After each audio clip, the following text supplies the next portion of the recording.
టీసీఎస్లో మొన్న నిదాకాన ఉదంతాన్ని ఖచ్చితంగా వ్యతిరేకిస్తాం. ఆ విషయంలో అధికార యంత్రాంగం సరిగ్గా వ్యవహరించలేదు. అంటే వాళ్ళకి అంతకుముందు ఇట్లాంటి అనుభవం లేదు కాబట్టి వాళ్ళు అందులో ఫెయిల్ అయ్యారు. కానీ టీసీఎస్ మీద మాత్రం ఒక నెగిటివ్ క్యాంపెయిన్ చాలా సీరియస్గా జరుగుతుంది.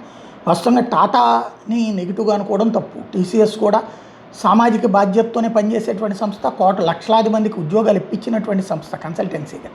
కాబట్టి దాన్ని మరీ అతిగా నెగిటివ్ చేయాల్సిన అవసరం లేదు. ఇప్పుడు దొరికిందే ఛాన్స్ అని చెప్పి టీసీఎస్కి సంబంధించిన బ్యాంక్ ఆఫ్ అమెరికా ప్రాజెక్ట్ కూడా అనదర్ కాంట్రవర్సీ అయిపోయింది. నరేంద్ర మోడీ చెప్పినా సరే వర్క్ ఫ్రమ్ హోమ్ ఇవ్వట్లేదు అన్నటువంటిది. వర్క్ ఫ్రమ్ హోమ్ అన్నటువంటిది ప్రైవేటు సంస్థలకి సూచించారు, మ్యాండేటరీ చేయాలి. అది బాధ్యత ఎట్లా చేయాలి అన్నటువంటిది ఇంకా ఆలోచిస్తున్నారు. ఇంకా ప్రభుత్వాలే ప్లాన్డ్గా లేవు. ఎందుకంటే రాష్ట్రాల ప్రభుత్వాలు దాన్ని కంటిన్యూ చేయించాలి. రాష్ట్రాల ప్రభుత్వాలకి ఏంటంటే వర్క్ ఫ్రమ్ హోమ్ పెట్టినప్పటి నుంచి వ్యాపారాలు పడిపోతాయి, రియల్ ఎస్టేట్ పడిపోతుంది. అంటే వ్యాపారాలు పడిపోయినప్పుడు వ్యాపారస్తులే కదా రియల్ ఎస్టేట్ అది కొనేది, మొత్తం సంక్షోభం పడుతుంది. కరోనా అప్పుడు చూశారు కదా, అందుకని కాస్త వెనక ముందు ఆడుతున్నారు. కానీ టీసీఎస్ని బాగా టార్గెట్ చేస్తున్నారు.